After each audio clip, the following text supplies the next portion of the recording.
नमस्कार, स्वागत है आपका अधिकार न्यूज में। तो आइए शुरुआत करते हैं एंटरटेनमेंट के लेटेस्ट अपडेट से।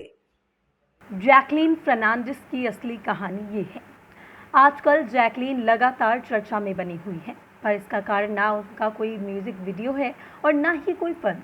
सुकेश चंद्रशेखर से जुड़ी मनी लॉन्ड्रिंग और रंगदारी मामले में वो पुलिस के लपेटे में आ चुकी हैं। आपको बता दें, 1980 का दशक, श्रीलंका में सिंघली और तमिलों के बीच तनाव, नागरिक देश छोड़ रहे हैं।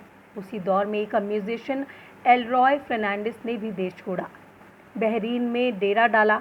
उनकी मुलाकात हुई मलेशियन कैनेडियन मूल की महिला किम से, जो कि एक एयर होस्टेस थी। दोनों के 4 बच्चे हुए, 2 बेटे और 2 बेटियां। सबसे छोटी का नाम रखा गया जैकलीन, जिनकी आज हम बात करने वाले हैं। आजकल जैकलीन फर्नांडिस लगातार चर्चा में है, पर इसका कारण ना उनका कोई म्यूजिक वीडियो है और ना ही कोई फिल्म। सुकेश चंद्रशेखर से जुड़े मनी लॉन्ड्रिंग और रंगदारी मामले में वो पुलिस के लपेटे में है। उनसे दिल्ली पुलिस की आर्थिक अपराध शाखा EOW ने 14 सितंबर को कई घंटों तक पूछताछ की।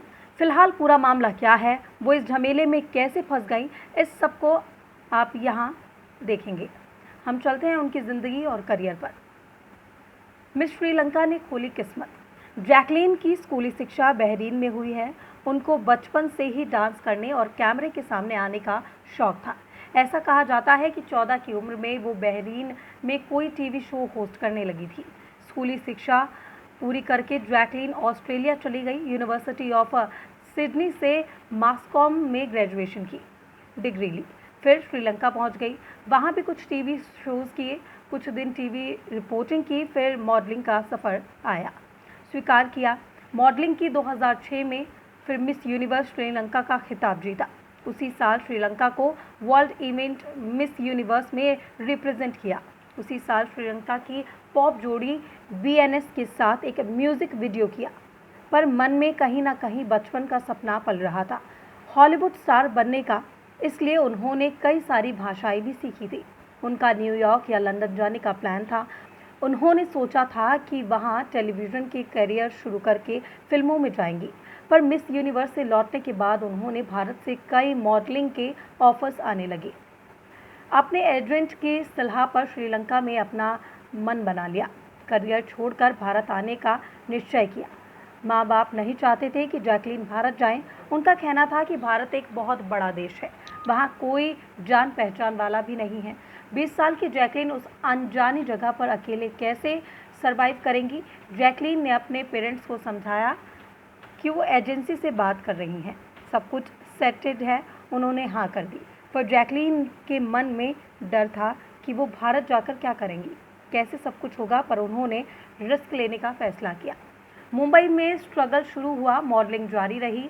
हॉलीवुड नहीं तो बॉलीवुड ही सही, ऑडियंस देखने शुरू किए।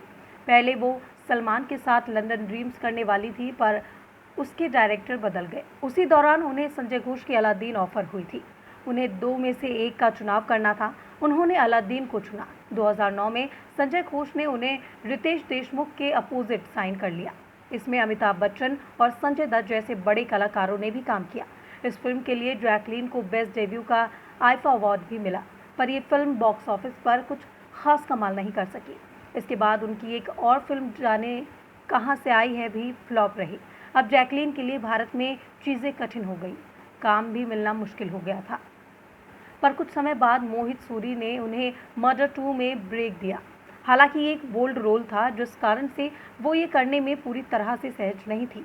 उन्होंने फिल्म के प्रोड्यूसर मुकेश भट्ट से कहा था कि अभी अलादीन की है, उसमें मेरा रोल जैस्मीन का था, जबकि ये एक बोल्ड रोल है जो मेरे लिए करना थोड़ा सा असहज होगा। तब उन्हें उनकी पहली फिल्म के डायरेक्टर सुजय घोष ने समझाया। उसके बाद उन्होंने फिल्म के लिए हाँ की। हालांकि उनके सामने और कोई चारा भी नहीं था। मर्डर 2 ही वो मूवी थी जो उनके करियर के मील का पत्थर साबित हुई।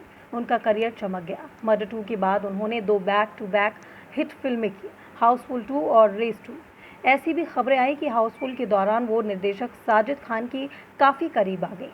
फिल्मी गलियारों में ये चर्चा भी उड़ी कि दोनों शादी करने वाले हैं, पर बाद में दोनों अलग हो गए। इससे पहले 2008 में उनका नाम बहरीन के प्रिंस से भी जोड़ा गया था। एंटरटेनमेंट की लेटेस्ट अपडेट में आज मेरे साथ बस इतना ही। आगे की और तमाम अपडेट्स और खबरों से जुड़े रहने के लिए देखते रहें अधिकार न्यूज़।